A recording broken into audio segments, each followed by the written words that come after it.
Today I'm going to be doing a request earlier than usual, on time, compared to how I usually make promises and I don't really live up to them. But so Ray, I believe, made the request. Gonna leave her comment on the screen, but I'm gonna start reading some short stories. I believe this is one of the reasons I started ASMR. A lot of people enjoy listening to my voice, which I appreciate. Very flattered. But yeah, let's get straight to it. This is a short story by 𝗧𝗛𝗜𝗓𝗓 or 𝗧𝗛𝗛𝗜𝗓. I believe it's 𝗧𝗛𝗛𝗡. 𝗧𝗛𝗛𝗡, okay. 𝗧𝗛𝗛𝗡. Gonna leave the name on the title. Her short story was a winner in a contest, and the title of the story is Petrified. And just to let you guys know, the contest was write the origin story of a notorious villain. I don't know why I'm not speaking properly today, but let me move this to the center of my screen. Right here. Move that there. Let's add some lights so you can see me better. Actually, no, let's dim the light. There you go. Boom. Right, let's get straight to it. Just a little disclaimer. The story contains themes or mentions of physical violence, gore, or abuse. Just to let you guys know that. But let's get straight to it. You would have never have noticed it if you weren't looking for it. That was precisely the point. The instructions given in my embroidery group had been clear enough. After nightfall, take a stroll on the second lane past the bakery. Look for the unlit lamppost and turn down that dark alley, they said in a hushed voice. As the pianist began playing in a sudden loud fervor by coincidence, then you will see a mossy stone staircase which you will descend, and at the end of it is a dim hallway. She lives through the set of green doors on the left. The doors are tall and French-like, my husband's mistress, but peeling and weathered. I can tell they were once painted a lovely shade of emerald green. Half of that green paint lies in small piles of flakes on the cobblestone. I debate knocking and decide instead to reach with false confidence for the rusted copper handle.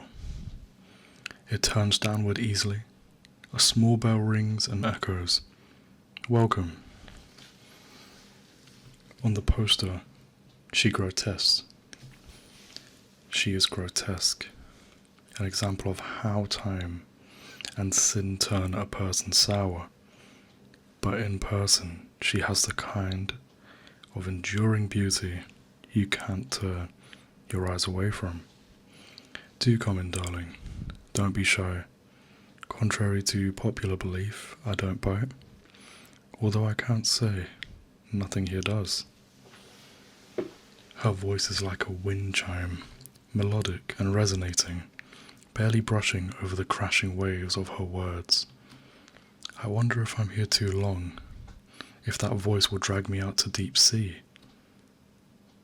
Or did that only work on men in the myths? Take a seat, love. Yes, there is perfect. Would you like a cup of tea? Well, it's never too late for tea, is it now?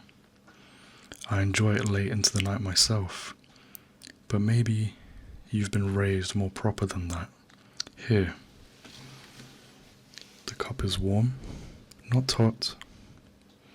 If she noticed my shaking hands when reaching for it, she didn't say a word. It takes more than a few seconds for my eyes to adjust to the warmly lit room after a dark, shadowy street. Among her many talents, it cannot be said that she was a good decorator. The shabby boards of the halls, of the walls, are empty, but for an assortment of faded newspaper clippings from the highlights of her anonymous career, obituaries mostly. A tattered blue curtain with the tassels hangs, behind the armchair she's perched in dividing of parts of the room. Eccentrically painted shelves house arrays of books and bottles of objects my gaze prefers not to settle on. She would have called a witch for her collections had she not already acquired numerous more colourful nicknames by the public. The only item of some value is worn loosely around her slender wrist, a heavy and ornate gold watch. The kind of thing that would make a pretty thief stay to see glinting underneath a man's sleeve in the street. She catches me admiring it and smiles thinly, holding up her arm to eye level. Isn't it a beauty? It was my first husband's watch. On the 10th anniversary of his death, I am going to smash it to bits and melt the gold into a necklace for myself. I deserve a little gift from him, I think. Her laugh unnerves me, but I find myself too curious to be afraid. I politely say my condolences for her husband's death. Oh darling, don't be sorry. That man is dead. The one good thing he did was to be the inspiration for the charity work I do. I haven't always done this. I used to be an actress, you know, a leading lady of the stage. Men would come from all over the city to see my shows, for I was beautiful then. Sometimes after the shows, they would approach me, usually blind, drunk, complimenting my dress or what was underneath it, asking for a kiss or a drink or a night. And sometimes they didn't ask. My husband became my husband, not because he asked, but because he damaged me. He was rich enough to get away with it, and clever enough to know that marriage was my only option. She smooths down the skirt of her maroon dress, then looks up at me with a solemn expression I can't fully read. It isn't hard to believe that she was once a sought-after woman. Though sunken in age, her cheeks are smooth, and her face looks as it though it was a hand carved out of porcelain by God. Her hair is twisted into a dark crown atop her head, secured with metallic pins. Her eyes are like cats, but not a house cat, no, definitely not. Like those of a tiger that has been left out to go hungry for far too long. I will continue talking and not look at me with those eyes.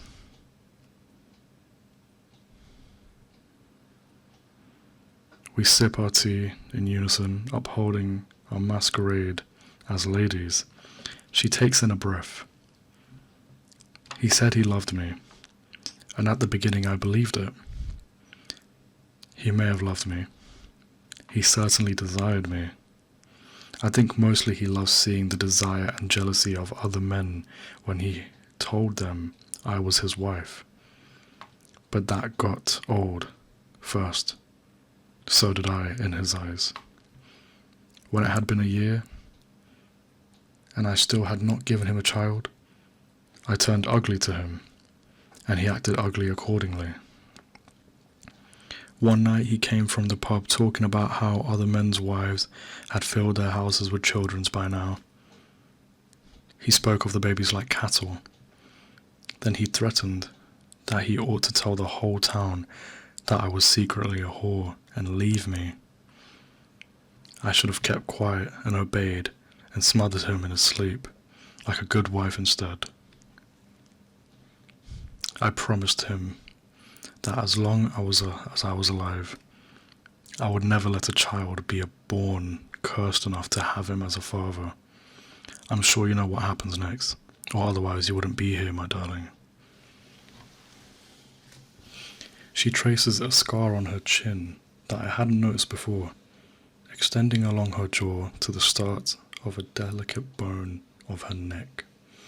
I imagine it snaking around the rest of her throat in a ring, strangling her pale skin, and my breath catches. It looks as if lightning struck her. She was struck, though not by something as rare as lightning. I instinctively touch my collarbone, where I know without looking there is a ghastly bruise. My modest neckline covers it, but somehow it feels like she knows it's there, my mark of pain.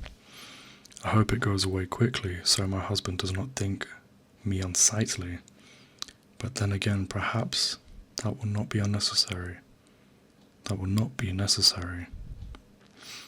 I nod at her meekly to show that I do know what happens next. I can't say whether he truly meant to kill me, but to hurt me, to wound me, to make my thoughts and words disappear in flames, he meant that with all his heart. The funny thing is, it was him who made my words true. Of course he couldn't have known that I was with child. Even I did not know then. After, no one would ever get to know. I made a gravestone, although there was nothing to bury.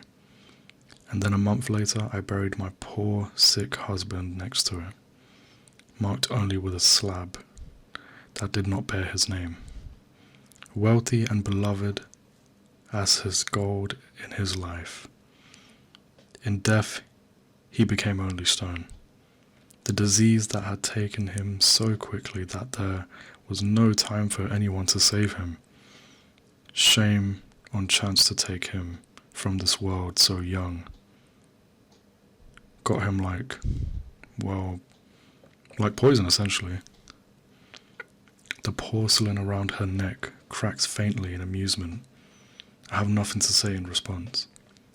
My mind stuck on the picture of a crude gravestone smaller than it should be. Now, love, how would you like your tragedy to occur? The windows in my town all chose differently. The widows in my town all chose differently. Most agree that the worst methods are only to be used for the worst husbands, but sometimes there is no rhyme or reason to it. After all, all's fair in love and war. Millions of seconds and thirds and fourth thoughts crossed my mind on the way here, but now those voices are silent and there is only mine and hers, and the input of the hissing wind outside. Well, what will it be? In 2 weeks, it will happen. On the way home, after a day of work, my husband will feel a bout of hopelessness that gives him a nudge to hurl himself off the local bridge. The river below is not a kind one, especially to those who have never learned how to swim. He will have been drunk, since he is often, and everyone knows how he gets when he's drunk. No one will discuss the death as taboo as taking your own life. My children and I will cry, wear black for weeks, though no longer than what is expected. At the same time, the black of the bruise will fade. He won't be missed very much, really. Perhaps that French woman will miss him, but she would have met the man that I knew soon enough.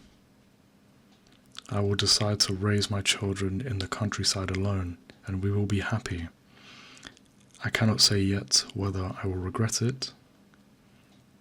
The final time I will see the woman's wild tiger eyes, she will tell me that not once has she regretted anything in life. She will say that it was a pleasure to do it, and fearfully I will believe her. Oh, it really is getting late, love. Your family must be at home expecting you. I replied that they are, and that I thank her for her kindness, nervously reaching to shake her hand. How much blood has coated it? On the posters they say she has killed 3 men, but I know these were simply the time she wanted enough to make it gruesome. The posters also envision her as grotesque, which means that they have not ever seen her, or the marks on her jaw from her fall after being struck by lightning. The posters know nothing. The men know nothing. We women must stick together, yes? The image of my young daughter appears and consumes my mind. I will do everything in my power to ensure that she has to know the instructions to get here. There will be no scars for my girl to trace. I will make sure of that. I nod and drop the woman's unassuming porcelain hand. Beneath the sound of her wind chime voice is a softer noise I hadn't paid attention to before. Almost like a breeze rustling through dying trees, overlaid with the humming of the earth. It is separate from the wind and the rushing of my blood. She noticed my piqued interest, and rather than say anything, stands, chuckles, and regally draws back the tattered blue curtain behind her, and with each other for air. In view now is a cage filled with twisting and wreathing scaled bodies, hissing and competing with each other for air. They move as one trembling monster of green. I step back in sudden horror. She isn't looking at me, but I see her eyes flash ravenously. You don't have to worry about them, darling. Their venom is reserved for the venomous. Interesting. Okay, so I kind of got my words mixed up at the end. However, the ending is she killed those men using snake venom. Interesting. That's why she seemed to have gotten away with a lot of them. Smart. Very smart. But yeah. I hope everyone enjoyed. Have a good night.